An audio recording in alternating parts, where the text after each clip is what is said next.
अजीज दोस्तों नमस्कार। अजीज दोस्तों, अर्जेंटीना में जब मेली इलेक्शन जीते तो एक्सट्रीम राइट पूरी दुनिया का इकोसिस्टम शुरू हो गया इसके खिलाफ कि ये तबाही कर देगा ये वो। अर्जेंटीना में लेफ्ट की गवर्नमेंट्स रही हैं काफ़ी सालों से और अमेरिका की एक डीप स्टेट उसको सपोर्ट करती रही, जिससे अर्जेंटीना की इकोनॉमी बिल्कुल तबाह हो गई और लोगों को समझ नहीं आ रही थी कि ये कंट्री कैसे क्राइसिस से निकलेगा। और जब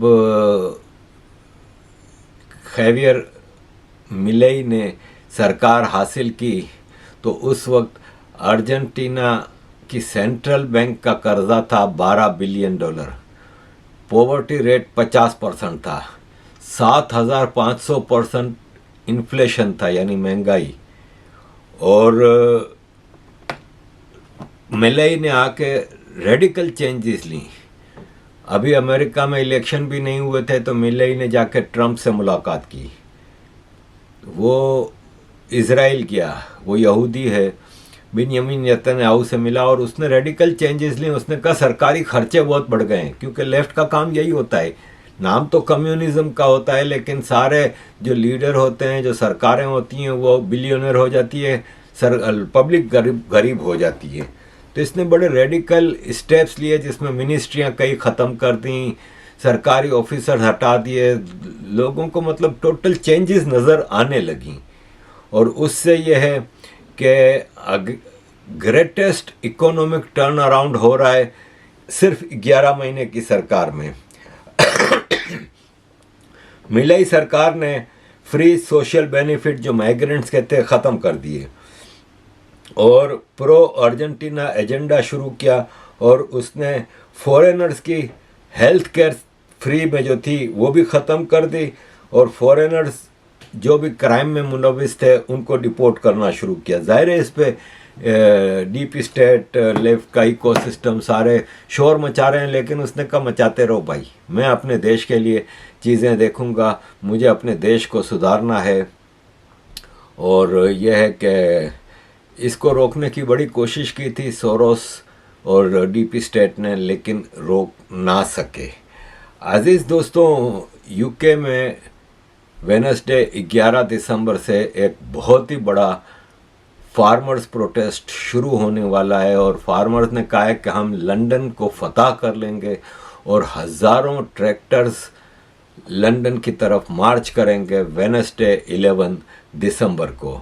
इंग्लैंड बहुत डीप क्राइसिस में है, फ्री स्पीच यहाँ पे ख़त्म है। अजीज़ दोस्तों, एक शख्स है डेरेक हैगी, इसको सज़ा सुनाई जा रही है 13 दिसंबर को। इसका क्राइम ये था कि इसने एक यूट्यूब वीडियो बनाई जिसमें इसने कहा कि यंग वाइट गर्ल्स को रेप किया जा रहा है ग्रूमिंग गैंग की तरफ से। अब इसमें इसने कोई झूठ तो नहीं कहा, ये तो खुद ब्रिटिश प्रेस की बड़ी बड़ी रिपोर्ट्स हैं। अब आप देख लें कि इसको 13 दिसंबर को सज़ा सुनाई जाएगी और वो जेल चला जाएगा। तो इस टॉपिक पे तो मैंने भी वीडियोस बनाई हैं, तो लेट्स सी अब मेरी गिरफ्तारी कब होती है। अजीज़ दोस्तों, वापस बता रहा हूँ, मेरी गिरफ्तारी होगी तो या तो मैं अंदर रहूँगा लंबे अरसे के लिए, या फिर आप लोगों की मदद से एक अच्छा वकील करके हम अपना केस लड़ सकेंगे। लेकिन झूठ बोलना मुझसे होगा नहीं, सच का प्रचार रोकना मुझसे होगा नहीं, तो मैं तो ये कंटिन्यू करता रहूँगा। यहाँ पे फेसबुक की पोस्ट और यूट्यूब पे सच बोलने पे भी सज़ाएं दी जा रही हैं। एक लेबर की गवर्नमेंट आई है जो कि कहा जाता है कि लेफ़्ट की गवर्नमेंट प्रो पब्लिक होती है, लेकिन ये टोटल अगेंस्ट पब्लिक है। ये one of the most unpopular governments in UK है। अजीज़ दोस्तों, यूके की पार्लियामेंट में एक बड़ी ज़बरदस्त डिबेट हुई है बांग्लादेश के हिंदुओं के ऊपर होने वाले अत्याचार पे। अजीज़ दोस्तों, वैसे तो बांग्लादेश के हिंदुओं के ऊपर होने वाले अत्याचार पे जब कोई बोलता है तो सोरोस के दामाद यूनुस फ़ौरन कह देते हैं कि भारत प्रोपेगेंडा कर रहा है, भारत ये सब कर रहा है, वरना बांग्लादेश में ऐसा कुछ नहीं है। जबकि बांग्लादेश में हिंदुओं के ऊपर जो अत्याचार हो रहे हैं उसकी कोई लिमिट नहीं है। ब्रिटिश पार्लियामेंट में बहुत सारे लोग आवाज़ उठा रहे थे, काफ़ी एमपीज़ ने आवाज़ उठाई, जिसमें एक्स होम मिनिस्टर प्रीति पटेल ने भी कहा। इसके अलावा बेरी गार्डिनर एमपी हैं, उन्होंने एक अर्जेंट क्वेश्चन फॉरेन मिनिस्टर को पूछा कि बांग्लादेश में हिंदुओं के खिलाफ जो अत्याचार हो रहा है उसके बारे में वो क्या कहेंगे। Since the fall of the previous government in August of this year, Bangladesh has seen more than 2,000 incidents of violence, most of which have been targeted against the minority Hindu community. Hindus make up less than 10% of the Bangladesh population, and my honourable friend will be aware that anti-Hindu violence has been a recurrent event in the country, and indeed the Jamaat-e-Islami party was earlier this year banned after riots in which 200 people were killed. But whilst Bangladesh no longer has the secular constitution of 1971 and became an Islamic state in 1988, there are nonetheless supposed to be protections for minority religions under Articles 28, 39 and others of the Constitution. These appear not to be being enforced, and there are reports of police and army standing by as more than 20 places of minority Hindu and Sufi worship were vandalized and their worshippers attacked. On Friday, this came to a head when extremist groups from the Jamaat-e-Islami party attacked 2 Hindu temples in Chittagong and conducted a campaign of orchestrated violence against the Hindu population.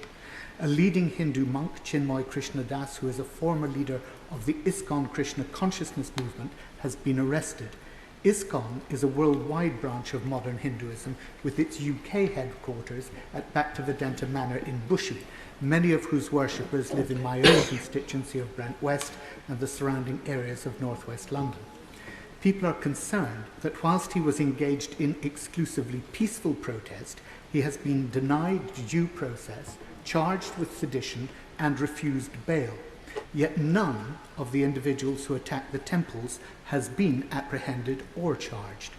On Saturday, the senior Bangladeshi journalist Muni Saha was taken into police custody following an attack on her car by a large mob in Dhaka and only released under the provisions of the criminal code.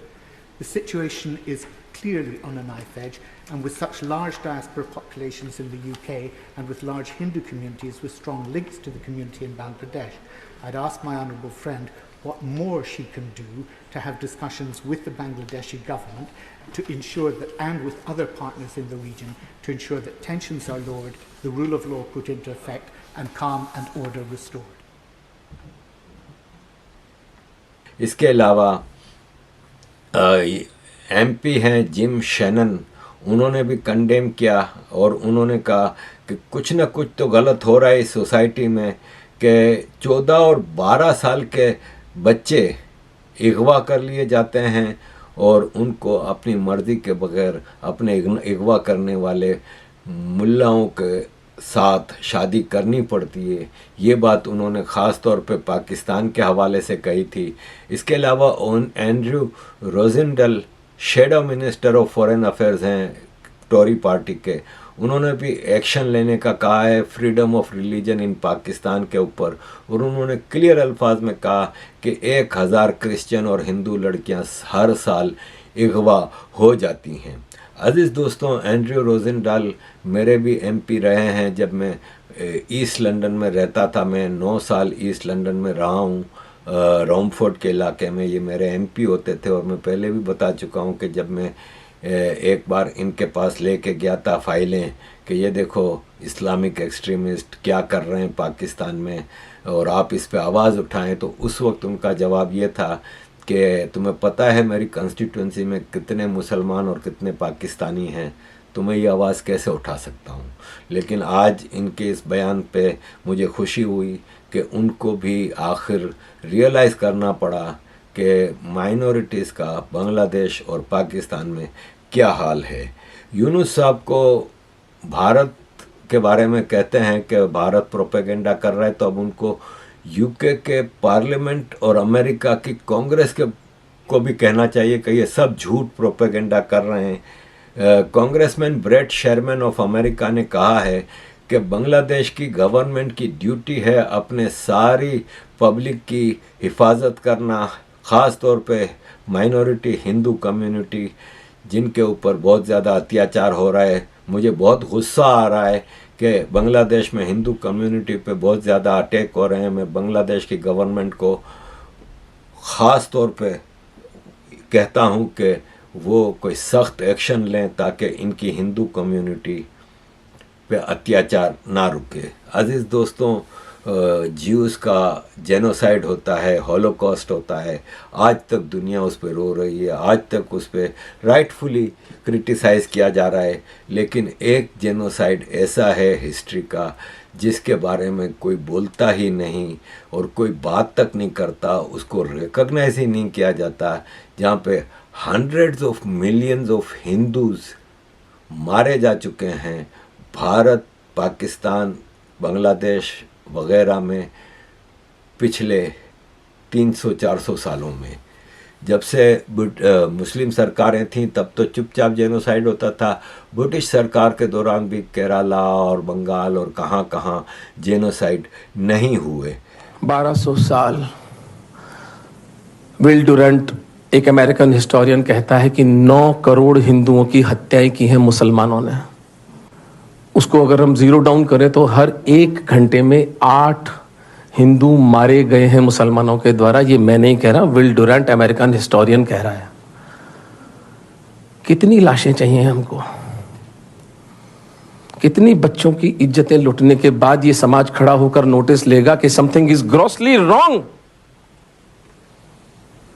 Of course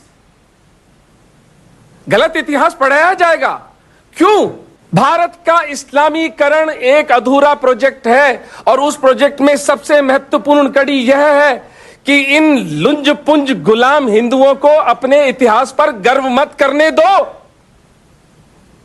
इन्हें झूठ बताओ कि इनके पुरखे सब लड़ाइयां हारे थे। लेकिन कोई आवाज़ नहीं उठाता, कोई बोलता नहीं। मुझे कहते हैं कि तुम इतना प्रचार क्यों करते हो हिंदुओं का? तो भाई साहब, ये सनातन आइडियोलॉजी ने मुझे बड़ा मुतासिर किया है। अगर ह्यूमन राइट्स कहीं हैं तो सनातन आइडियोलॉजी में है।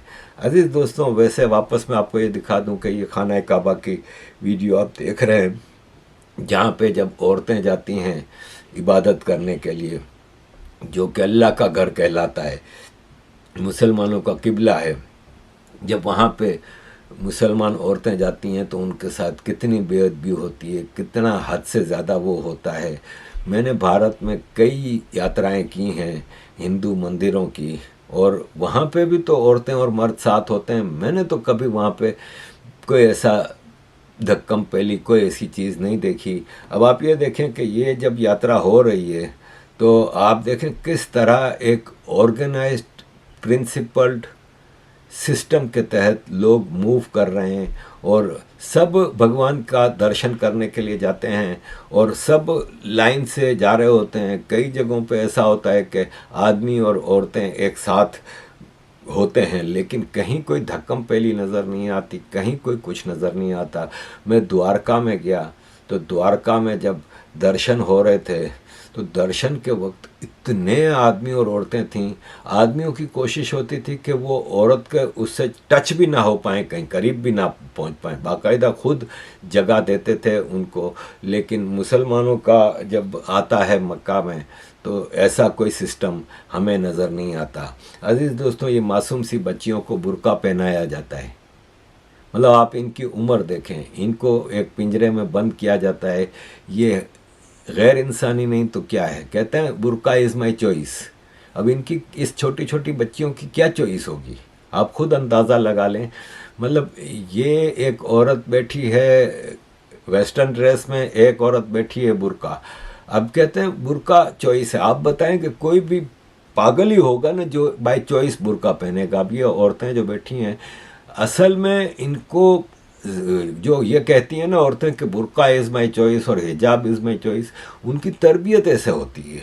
छोटी छोटी उम्र से उनको ऐसी तरबियत दी जाती है। अब जैसे एक मिसाल दी थी मैंने आपको पहले भी कि मेरे जब पेरेंट्स का देहांत हुआ तो मुझे बेल्जियम में फ़ोन आया मेरे जीजा जी का कि भाई जो हिसाब किताब छोड़ा है तुम्हारे पेरेंट्स ने उसका हिस्सा क्या है, तो उसमें तुम्हारे हिस्से में इतने पैसे आए हैं, हमने 6 हिस्से किए हैं, 2 हिस्से तुम्हारे, 2 हिस्से तुम्हारे भाई के और एक एक हिस्सा तुम्हारी बहनों का। तो मैंने कहा कि मेरी बहन से बात कराएं, तो उन्होंने अपनी पत्नी यानी मेरी बहन से बात कराई। तो मैंने उससे कहा कि 4 हिस्से कर लो, चारों भाई बहन के बराबर हिस्से कर लो, क्यों 2-2 हिस्से हमें दे रही हो। तो मेरी बहन, हालांकि मेरे हालात उस वक्त ख़राब थे बेल्जियम में, तो मेरी बहन ने कहा कि नहीं नहीं मम्मी पापा की रूह के ऊपर अजाब होगा, इसलिए नहीं, हमें नहीं चाहिए। तो ये तरबियत होती है शुरू से, ऐसा इनको जन्नत जहन्नम और चीज़ों से डराया हुआ होता है कि ये बुरका इज़ माई चॉइस का राग अलापती हैं।